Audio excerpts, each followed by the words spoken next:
Manjummel boys എന്ന സിനിമയ്ക്ക് ശേഷം ശ്രീനാഥ് ബാസിയുടെ മികച്ച അഭിനയം കാണിച്ചുകൊണ്ടുള്ള മറ്റൊരു സിനിമയാണിത്.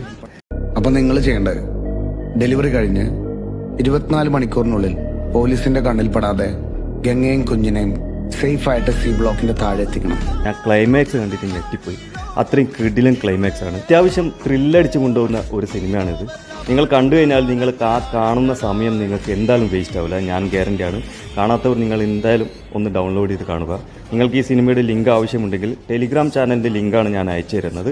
എന്നെ ഫോളോ ചെയ്ത് മെസ്സേജ് അയച്ചു കഴിഞ്ഞാൽ ഞാൻ നിങ്ങൾക്ക് അതിൻ്റെ ലിങ്ക് അയച്ചു തരും. ആസാദി എന്നാണ് സിനിമയുടെ പേര്. ഞാൻ ഈ സിനിമ കാണുമ്പോൾ ഒരു പ്രതീക്ഷ ഉണ്ടായിട്ടില്ല. ഒരു ആവറേജ് പടം എന്നാണ് ഞാൻ വിചാരിച്ചത്. വാണി വിശ്വനാഥിൻ്റെ ഗംഭീര പ്രകടനം ഈ സിനിമയിൽ നിങ്ങൾക്ക് കാണാൻ സാധിക്കും. എൻ്റെ പേര് റാണി.